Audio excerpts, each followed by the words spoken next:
वैसे तो personally United मेरी सबसे डिसलाइक टीम रही है, पर जो गिग्स और स्कोल्स की जोड़ी है उसको मैंने हमेशा पसंद किया है। और उनके लिए एक गाना भी है जो बहुत फेमस है उसके, I will run the wings you pull the strings the theatre will roar and the reds will सिंग।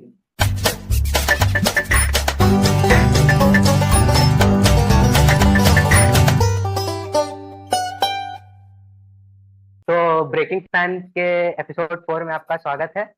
अभी तक जितने फैंस बुलाए हैं ये सबसे अनोखा फैन है मैं सोचता हूँ, क्योंकि जब हम लोग प्रीमियर लीग नहीं देखते थे, शायद मैंने भी नहीं देखना शुरू किया था इतना, ये ऐसा फैन था जिसने डाउनलोड कर करके मैच देखे हैं, मैंने देखा है। मैं तो प्रीमियर लीग वेबसाइट से डाउनलोड करता था। हाँ, तो ये उसके प्रीमियर रिव्यूज लीग, और बड़े बड़े वीडियो होते थे 1 1 घंटे के, साल भर वाले। हाँ, वो डाउनलोड कर करके देखता, तो मैं इसको तब से जानता हूँ। तो हमारे साथ मतलब मुझे लगता है इस क्लब का सबसे बड़ा फैन बेस है। तो मैं आपको मिलाना चाहता हूँ ऋषभ, जो कि एक यूनाइटेड फैन है।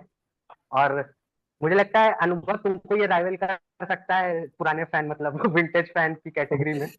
तो स्वागत है ऋषभ भाई। बहुत ज्यादा पुराना 2007 या 2008 से ही मैं देखना स्टार्ट किया मैंने। उससे हाँ, पहले ये तो पुराना ही होता है।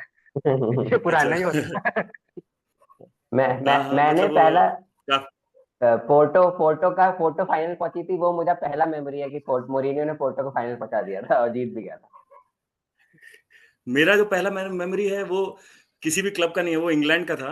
वो तो मतलब मुझे लगता है 2003 या उसके आसपास जो भी वर्ल्ड कप रहा होगा, उसमें हम्म। मुझे याद है कि रात में 2 3 बजे, मतलब मैं नहीं देखता था लेकिन मेरे भैया या कुछ जान पहचान वाले लोग उठ के रात में 2 3 बजे मैच देख रहे हैं, तो ऐसा देखने को मिलता था। तो मैं भी एक्साइटेड होके उठता था, मुझे कुछ समझ में आता नहीं था लेकिन उठ के देखते थे। बैकहम के बारे में पता चला उसी समय। तो हाँ, उस टाइम लेकिन कुछ अंदाजा नहीं था कि क्या चल रहा है। तो ऋषभ भाई, मेरी सबसे पहला क्वेश्चन जो है वो यही है कि what is your origin story of being an United fan. ये स्टोरी कब से शुरू हुई तुम्हारी और यूनाइटेड की? वही मतलब ओरिजिन स्टोरी ऐसा कुछ सडन नहीं था। मतलब स्टार्टिंग में फुटबॉल फॉलो करना शुरू किया, देखना शुरू किया, रैंडम मैचेस देखते थे।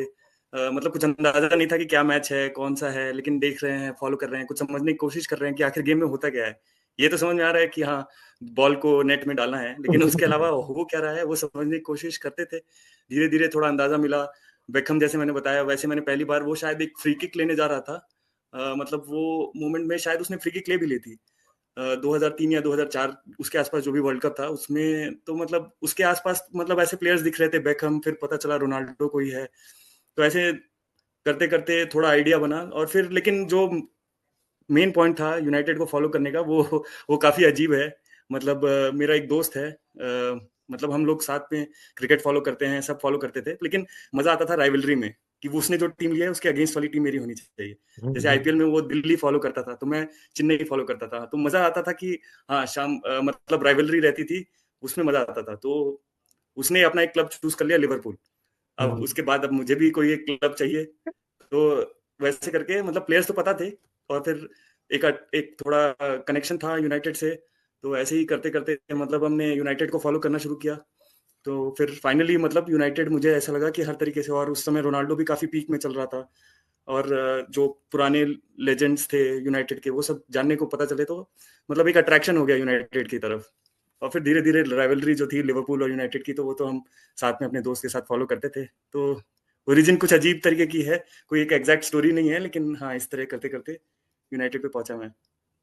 तो मेरा अगला क्वेश्चन है कि तुम्हारे लिए फर्गसन ज्यादा इम्पोर्टेंट था कि रोनाल्डो? मतलब दोनों में तुम्हारा कौन ज्यादा मोटिव था यूनाइटेड को फॉलो करने के लिए? मोटिव तो क्लियरली अगर देखा जाए तो स्टार्टिंग में जो चीज चमकती है वही सबसे ज्यादा अट्रैक्ट करती है। तो फर्गुसन बिहाइंड द सीन काम करता था, लेकिन अट्रैक्शन तो रोनाल्डो की तरफ ही था मेरा ज्यादा स्टार्टिंग में।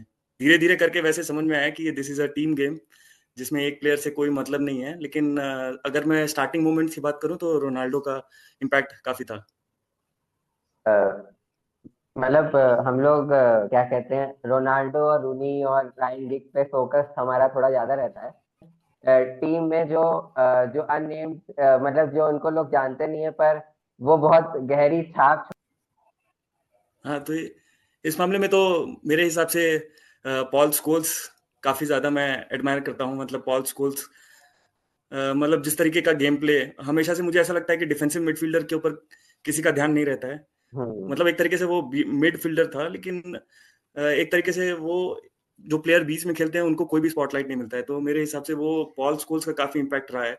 और एक रॉय कीन, वो तो हम्म। मतलब उस टाइम जो यूनाइटेड को एक एनर्जी दिया है किसी प्लेयर ने मिड में, तो वो फिर भी वो स्टार है।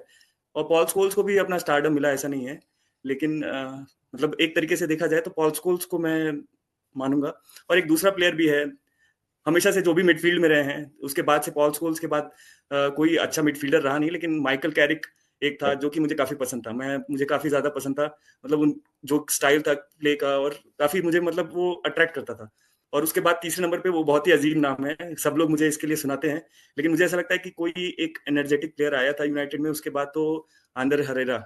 मतलब वो मुझे काफी, मतलब वो एक प्लेयर था, भले ही जैसा भी इम्पैक्ट रहा हो गेम में, लेकिन उसमें एक एनर्जी दिखती थी कि हाँ मुझे गेम में टीम को कुछ करना है। मतलब एक लीडरशिप स्किल दिखती थी यार। तो ये कुछ मिडफील्डर्स हैं जो मुझे काफी पसंद थे over the period of time. तो मैंने जितनी फुटबॉल फॉलो की है, तो मैंने एक प्री 2013 एरा देखा है और एक पोस्ट 2013 एरा देखा है। तो तुमको क्या लगता है कि 2013 के बाद क्या हुआ जो यूनाइटेड फेल अपार्ट? मतलब उसके बाद जो भी चीज उन लोग ने की वो वर्क नहीं की। अल्टीमेट यही होता है कि प्रीमियर लीग जीते हैं, चैंपियंस लीग, जो वो लोग नहीं कर पाए पिछले 10-11 साल से। तो क्या तुमको क्या लगता है, क्या रीजन रहे जो ये गड़बड़ हो गया?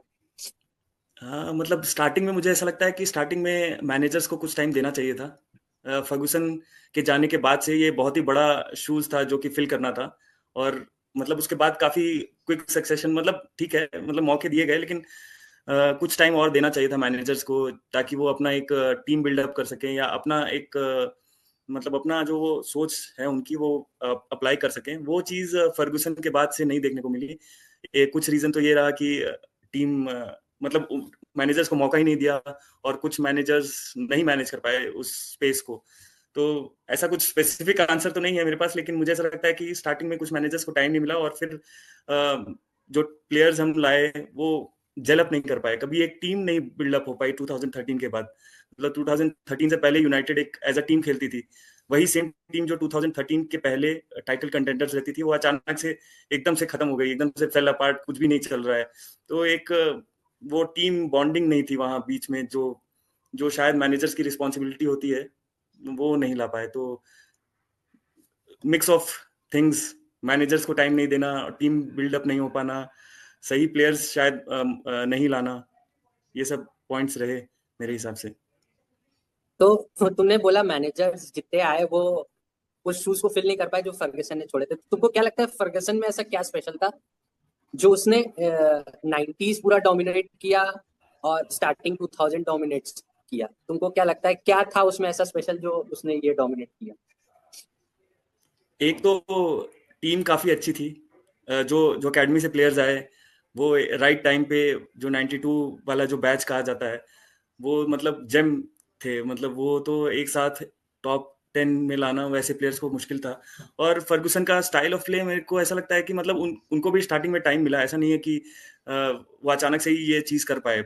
बहुत टाइम लगा स्टार्टिंग में, बहुत डाउनफॉल भी हुआ, ऊपर नीचे हुआ, लेकिन धीरे धीरे टाइम, मतलब प्लेयर्स डेवलप हुए। सही टाइम पे एरिक कैंटोना का आना, मतलब एक मुझे ऐसा लगता है कि कैंटोना का आना, जो कि मैंने देखा पहले का, मतलब जो भी फॉलो किया बाद में, एक एरिक कैंटोना का आना काफी टिपिंग पॉइंट था। उसके बाद से मतलब एक स्टाइल ऑफ प्ले चेंज हुआ, कि कॉन्फिडेंस टीम में आया। और फिर Ferguson exactly over a period of time, मुझे ऐसा लगता है कि मैनेजर चेंज हुआ, और काफी वो मतलब क्या कह सकते हैं कि एक तो जैसे कि अडेप्ट। सारे अच्छे मैनेजर्स होते हैं, वो सारे अच्छे मैनेजर्स टीम को एक साथ लेके चल पाते हैं, और वो जो चाहते हैं वो करवा पाते हैं। तो मैन मैनेजर। मैन मैनेजर और मतलब पॉजिटिव एटीट्यूड था, और मैन मैनेजर तो काफी अच्छे थे ही, कि इतनी अच्छी टीम को मतलब बिल्डअप करना।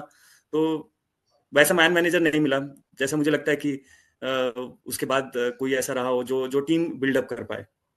क्या मुझे, मैंने जो प्लेयर देखे ना, एक फेज में राफेल हो गया, या फिर टॉम क्लेवरली हो गए, या चीचारीटो हो गया, डैनी वेलबैक हो गए, ये लोग मिड टेबल प्लेयर एक्चुअली में जब हाँ फर्गसन गया तो बिल्कुल। ये मिड टेबल प्लेयर थे, पर ऐसा क्या था यार फर्गसन में जो ये मिड टेबल प्लेयर्स परफॉर्म करते थे यार उसमें, मतलब बहुत मिड ये टेबल ही नहीं, बॉटम टेबल प्लेयर्स कभी कभी तो क्लेवरली को देख लो। बिल्कुल बिल्कुल।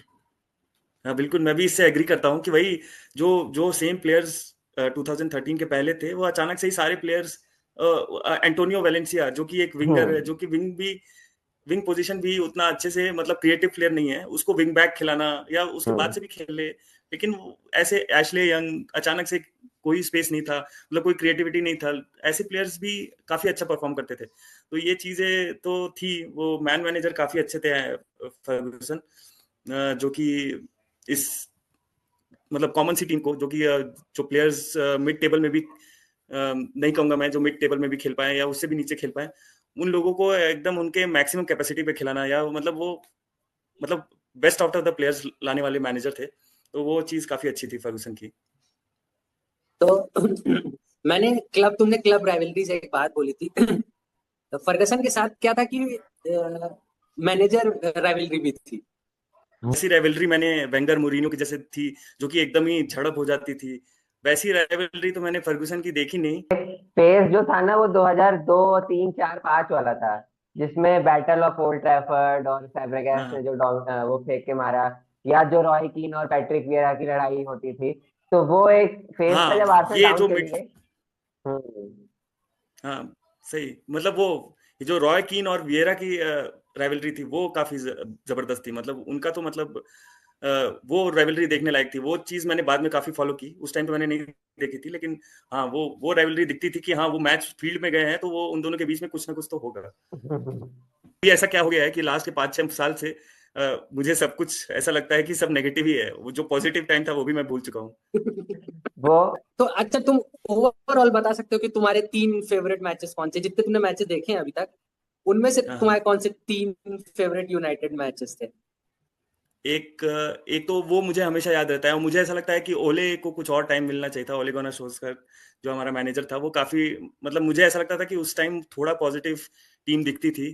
तो जो पीएसजी को हराया था, वो मैच काफी मतलब वो चीज, वो मुझे ऐसा लगा था कि शायद अब कुछ चेंज होने वाला है, शायद उसी अभी के बाद कुछ तो तो। उसी के बाद तो रियो फर्डिनेंड ने शायद बोला था ना, put the contract on the table, हाँ लेट ऑन, हाँ वही वाला हाँ, उसका डायलॉग वही है ना। तो वो चीज मुझे काफी खुश की थी कि हाँ अब कुछ होने वाला है, लेकिन फिर टाइम नहीं मिला और फिर वो निकाल दिए गए। लेकिन वो एक मैच था जिसमें 1-3 शायद स्कोर लाइन था, और वो काफी इंपॉर्टेंट गेम भी था। एक जो यूनाइटेड सिटी का गेम था, जिसमें पोग्बा ने 2 गोल मारे थे, अच्छा, वो उसमें मतलब वो वो वाला शायद सिटी उसमें टाइटल जीतने वाली थी, लेकिन सेकंड हाफ में आके चेंज हो गया था पूरा। हाँ हाँ, सेकंड हाफ में। फर्स्ट हाफ में मुझे जितना ध्यान है, शायद फर्स्ट हाफ में ही 3 गोल लग गए थे, और उसके बाद फिर पोग्बा 3 गोल या 2 गोल लगे थे, हाँ। हाँ और फिर पोग्बा ने 2 गोल मारा था, और फिर स्मॉलिंग ने 1 मारा था, हाँ तो तब 3-2 हुआ था। तो अच्छा। वो गेम अच्छा था। वो गेम में मतलब कुछ ही ऐसे मौके थे जब मुझे ऐसा लगा हो कि हाँ अभी कुछ हुआ है, और मतलब चेयर से उछल गए हो हम। तो तो अभी जो नया मैनेजर आया है, तुमको क्या हाँ उससे एक्सपेक्टेशंस है, प्लस और तुमको अभी तक उसका जो वर्क है पुराना स्पोर्टिंग के साथ, उसको देख के क्या लगता है, और जो सिटी को अभी उसने मैच रिसेंटली हराया, वो देख के क्या हाँ, एक्सपेक्टेशंस है तुम्हारी? मुझे ऐसा लगता है कि अभी जो है वो एक ट्रेंड ट्रेंड नहीं तो एक ये जो यंग ब्लड मैनेजर्स है ना, ये इसका जो जैसे माइकल आर्टेटा काफी अच्छा कर रहा है, उसी तरीके से मुझे ऐसा लगता है कि इस मैनेजर में भी वो विलिंगनेस है कि मतलब वो अपना ऐसा नहीं है कि उसका कोई एक सेट प्रिंसिपल है कि मुझे ये आके करना है। उसका मेन एम है कि मुझे आके टीम बॉन्डिंग बनानी है, मुझे मतलब टीम को इकट्ठा करना है। ये चीज मुझे उसके अंदर दिख रही है, जो कि मुझे ऐसा लगता है कि पुराने मैनेजर्स में उतना इंटरेस्ट नहीं था। उनका था कि हाँ मुझे एक अपना प्रिंसिपल, अपना एक सिस्टम बनाना है, लेकिन ये मैनेजर का कोई एक स्पेसिफिक सिस्टम नहीं है। इस मैनेजर का मुझे ऐसा लगता है कि इसमें एनर्जी काफी है, अभी काफी यंग है, और ये कुछ इम्पैक्ट क्रिएट करना चाहता है, फुल ऑफ एनर्जी है, और टीम बनाना चाहता है। ये चीज मुझे लगती है जो कि ये मैनेजर यूनाइटेड में ला पाएगा। प्रिंसिपल और सिस्टम तो मैंने बहुत देख लिए, मैंने इतने मैनेजर्स आए, सब अपना सिस्टम प्रिंसिपल लेकर आए, लेकिन कुछ नहीं हुआ।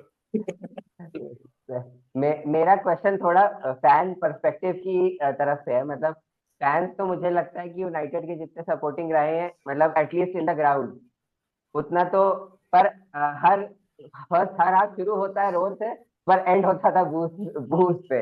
तो ये और एक मतलब एक इंडिया का फैन जो मैंने देखा है यूनाइटेड का, मोस्टली जो मैं 2-3 लोगों से मिला हूँ जो पूरा फॉलो करते हैं यार, सच में यूनाइटेड मैच देखते हैं, तो बहुत ही कंट्रोवर्शियल क्वेश्चन है, उन यूनाइटेड फैन को क्या कहना चाहेंगे जो एक्चुअली थोड़ा बहुत ही मतलब उनको कोई टीम नहीं मिलती तो यूनाइटेड को फॉलो करते हैं, ऐसा ऐसा क्यों है कि कोई टीम जिसको नहीं मिलती यूनाइटेड फॉलो करता है, और फिर वो बहुत ही क्या कहते हैं डिटैच रहता है कि क्या हो रहा है उससे। मतलब मैं तो इमोशनल हूँ अपनी टीम के बारे में, पर बहुत डिटैच फैन मैंने देखे। हाँ, ये तो है मतलब।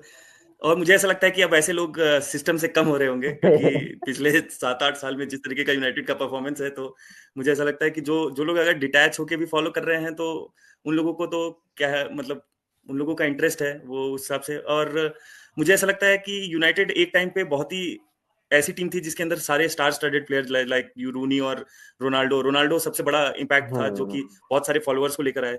लेकिन उसके बाद मुझे ऐसा लगता है कि एक नाम है, ब्रांड है यूनाइटेड का। अब तो वो ब्रांड अगर कोई अंदर जाके देखे तो वो नहीं है। अभी वो टीम वैसी नहीं है जैसी उसको मानी जाती थी। लेकिन यूनाइटेड ने जो अपना ब्रांड बना लिया है पिछले जो भी फर्गुसन पीरियड था, उस पीरियड की वजह से वो ब्रांड बिक रहा है। और अब अगर कोई फॉलो करने की कोशिश करता है तो मुझे नहीं लगता कि कोई यूनाइटेड को फॉलो करेगा, क्योंकि अगर वो क्लोजली देखेगा तो वो ब्रांड में कुछ भी उसको मिलेगा नहीं। कोई भी ऐसा प्लेयर नहीं है जिसको वो फॉलो करे, जिसको जो उसको खींच के ले आए इस टीम की तरफ। तो वही मुझे ऐसा लगता है वो एक टाइम था जब रोनाल्डो और रूनी और गिग्स, स्कोल्स ऐसे बड़े-बड़े नाम हुआ करते थे टीम में, और जो कि मतलब रिजल्ट लाते थे। तो वो एक ब्रांड बना था, और बेकहम भी काफ़ी इम्पैक्ट था। इस तरीके से जो बड़े-बड़े प्लेयर्स थे उन लोगों ने एक ब्रांड बनाया, और वो ब्रांड अभी तक चल रहा है।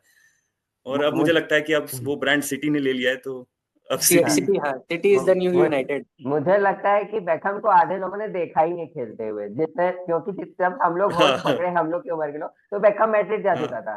बेकहम को तो देखा ही हाँ, नहीं है लोगों ने, भाई रोनाल्डो को देखा भी हो पर बेकहम को देखा भी नहीं है। बेकहम का बस एक हाँ, वही।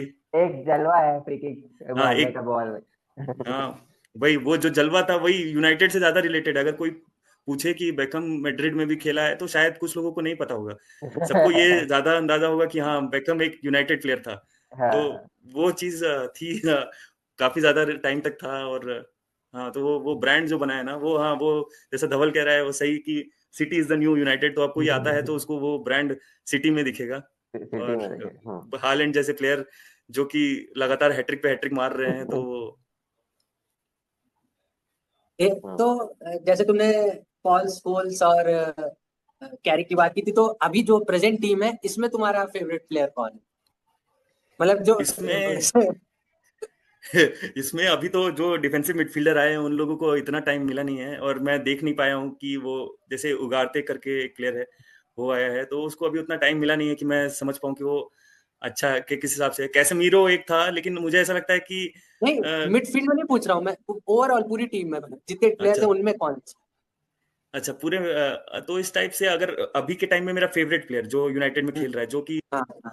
तो उस हिसाब से देखा जाए तो रैशफोर्ड भले ही अभी आजकल उतना अच्छा फॉर्म नहीं चल रहा है, लेकिन एक रैशफोर्ड था जिसमें मुझे उम्मीद दिखती थी कि ये एक नया सितारा बन सकता है, लेकिन अभी बीच में थोड़ा डाउनफॉल हो गया।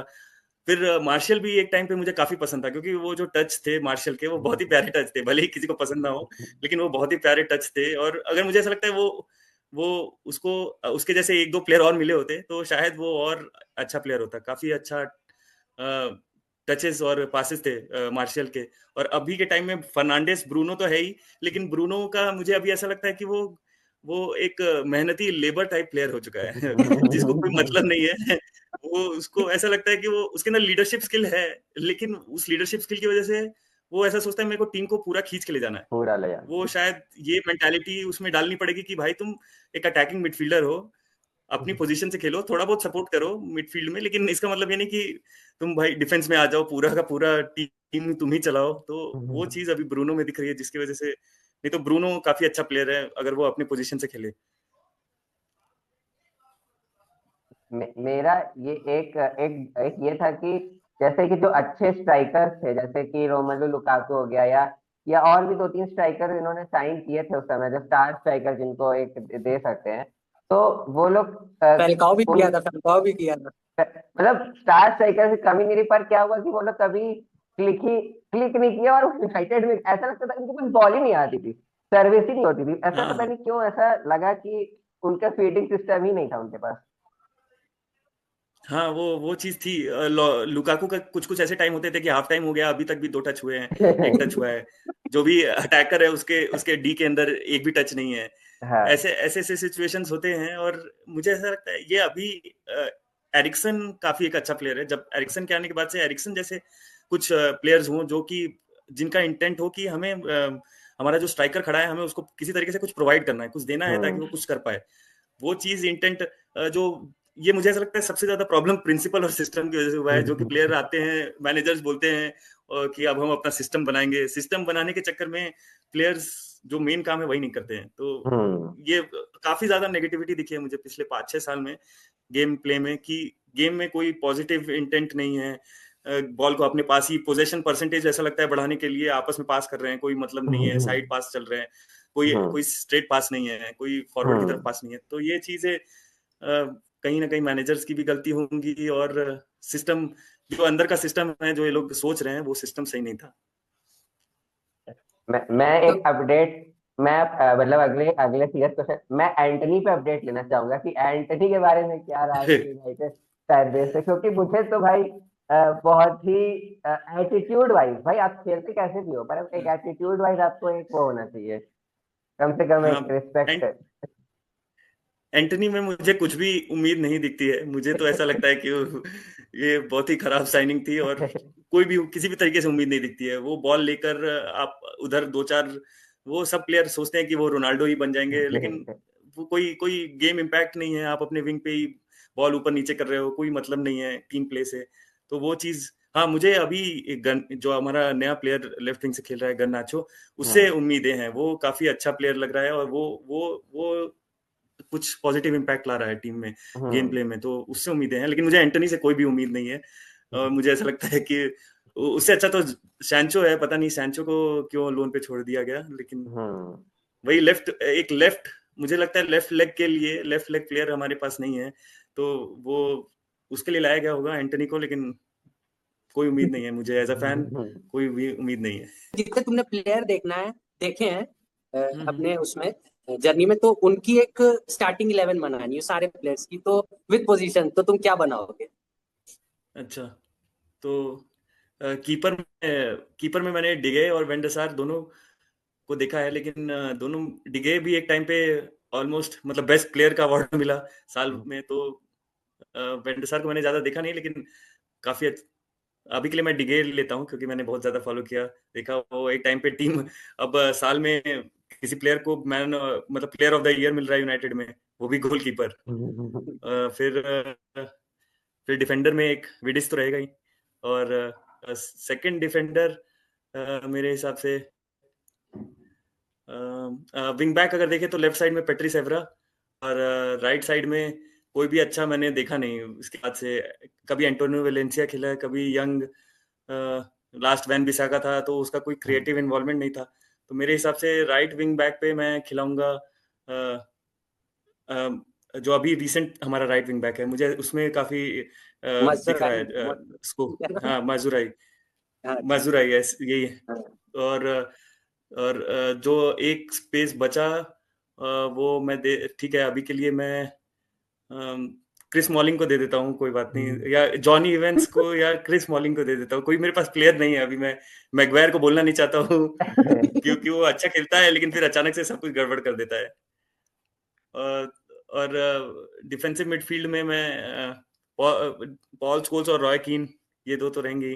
अटैकिंग मिडफील्ड में, अच्छा, हाँ, ठीक। मैं मतलब मेरा स्टैंडर्ड है भाई। मैं हमेशा कुछ भी, अगर फीफा भी खेलूंगा तो मैं 4-2-3-1 यही मेरा है, और मुझे हर एक गेम में वही दिखता है। तो 4 इधर हो गए, 2 रॉय कीन और पॉल स्कोल्स। अटैकिंग मिडफील्ड में वेन रूनी, और लेफ्ट विंग में या तो मैं गिग्स को खिला सकता हूँ, नहीं तो रोनाल्डो को राइट विंग कर सकता हूँ।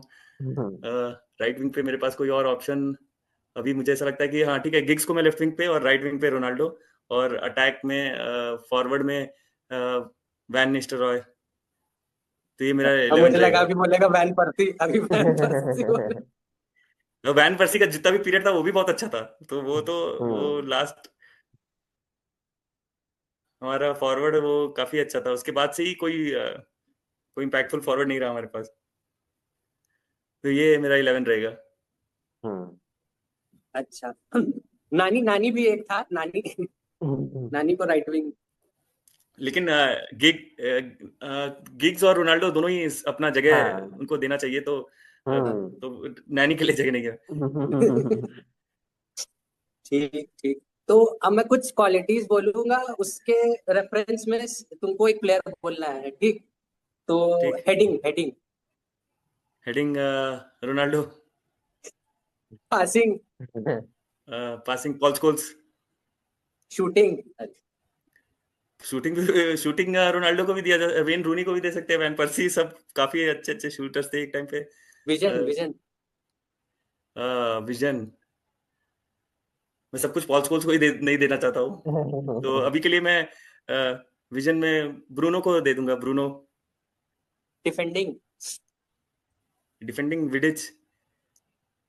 Right foot.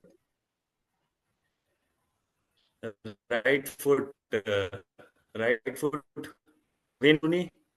फुट। रोनाल्डो को भी बोलता हूँ। Left foot. Leadership. Leadership, leadership चलो ब्रूनो, उसकी वजह से ही वो नहीं खेल पा रहा है, लेकिन वो एक लीडर है। एक चीज और, हम लोग ने एक वीडियो बनाया था, ट्रिब्यूट टू टेन हाग। तो तुम्हारे भी अच्छा। कुछ शब्द मैं सुनना चाहता हूँ, क्योंकि जितने अभी तक मैनेजर यूनाइटेड के आए हैं, सबसे इंटरटेनिंग मुझे टेन हाग लगा है। एज अ यूनाइटेड मैनेजर नहीं, as a manager as a whole. उसके कमेंट्स कि era's come to an end, और फिर और बात यह है कि उसने जो बोल दिया था कि मैं गॉर्डियोला के बाद सबसे सक्सेसफुल मैनेजर हूँ, कि 2 ट्रॉफी अरे, जीती है, तो तुम क्या कहना चाहोगे टेन हाग के बारे में? थोड़ी सी कुछ कुछ शब्द।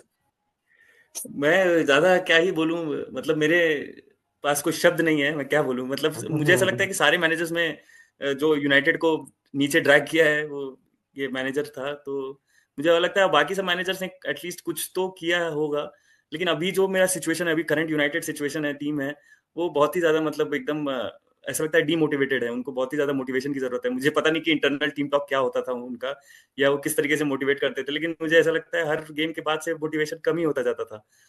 मेरे पास कुछ कुछ भी कहने को नहीं है, और टीम को और डीमोटिवेट कर दिया ऐसा लगता है आने के बाद से, तो अच्छा ही है, और मुझे उम्मीद है कि नया मैनेजर कुछ टीम मोटिवेशन लेकर आएगा। और लास्ट क्वेश्चन कि जैसे तुमको किसी कोई नया फैन मिले और उसको यूनाइटेड फॉलो करना हो, तो तुम उसको क्या बोलोगे? मैं उसको बोलूंगा कि 1990s से लेके 2010 तक के बीच में इस टीम को फॉलो कर लो, और पुरानी, मतलब पुरानी जो जो टीम यूनाइटेड ने पुराने जो भी चीजें देखी हैं, काफी कुछ देखा है, मतलब एक टाइम पे प्लेन क्रैश भी हुआ है, तो इस टीम के अंदर काफी सारी कहानियां भी हैं, तो वो कहानियां देखो, और वो कहानियों से ही थोड़ा कनेक्शन बनता है, चीजें समझ में आती हैं। और हाँ, ये जो 20 साल थे, जो गोल्डन पीरियड थे, ये देखो, उससे भी पहले जो एक पीरियड था वो भी काफी अच्छा पीरियड था, लेकिन वो इतना एक्सेसिबल नहीं है, तो मैं कहूंगा कि 1990 से 2000 के बीच का डॉक्यूमेंट्रीज देखो, वीडियोस देखो। तुमको पूछना है कुछ अनुभव? मुझे बस एक चीज पूछनी थी, मतलब कि जो क्राउड है, जो रोज आता है देखने, जैसे कि जिसके पीछे एक मोटिवेशन आता है, या क्या मोटिवेशन, वो मोटिवेशन कैसे कोई समझ पाए कि जो हम लोग रोज हारती हुई टीमों को भी देखते हैं, या जो हमारा कोई अटैचमेंट ऐसा तो नहीं है पर बन गया है, तो हम उसको कैसे समझ पाए, जो हम लोग रोज 1 लाख लोग आते हैं ओल्ड ट्रैफर्ड में भर के देखते हैं, तो और बाहर भी लोग देखते हैं, तो क्या इमोशन क्या है वो? मुझे ऐसा लगता है कि ये चीज हमारे लिए समझना काफी मुश्किल है, क्योंकि हमारी कंट्री में ऐसा कोई कम्युनिटी बिल्डअप तो कभी हुआ नहीं, जो हम्म। जो कि हम वहां पे देखते हैं। वो कम्युनिटी में हम देख सकते हैं कि एक 3 जनरेशन के लोग एक साथ मैच देखने आते हैं, तो उन लोगों का जो कनेक्शन है वो एक नेक्स्ट लेवल कनेक्शन है, वो मतलब कनेक्शन हमें समझने के लिए शायद सबसे क्लोज कुछ होगा तो आईपीएल होगा, जो कि अभी भी बिल्डअप हो रहा है, जो कि हम्म। अभी भी बहुत ज्यादा 10-15 साल का उसका जो ड्यूरेशन है, उसके अंदर अभी हम्म। टाइम लगेगा, तो वो चीज समझने के लिए हमें कम्युनिटीज और हम्म। मुझे लगता है कि वो कम्युनिटी को समझना पड़ेगा कि वो बनती कैसे है, और वो जो बॉन्ड बिल्डअप होता है वो कैसे होता है। एक सीरीज है जो, उस सीरीज का नाम मैं भूल रहा हूँ, लेकिन वो कौन सी फुटबॉल सीरीज है यूएसए वाली, जिस यूएसए नहीं सॉरी यूके की ही है, लेकिन उसमें मैनेजर यूएसए का रहता है, अच्छा, टेड टेड टेड लासो। हाँ लासो। Ted lasso. तो इस तरीके की सीरीज देखने से हमें शायद थोड़ा सा अंदाजा मिले कि कम्युनिटी कैसे होती है।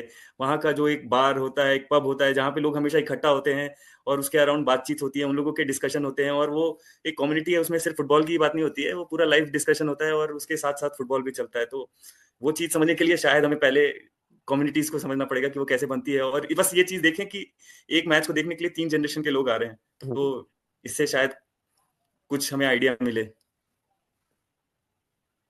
तो थैंक यू ऋषभ भाई, हम आने के लिए, टाइम निकालने के लिए और यूनाइटेड के बारे में नॉलेज इम्पार्ट करने के लिए। होप कि एक दो मतलब और वीडियोस भी हम लोग और साथ में करें। तो ठीक, हाँ अब हाँ हम आउटरो बिल्कुल पे। भाई।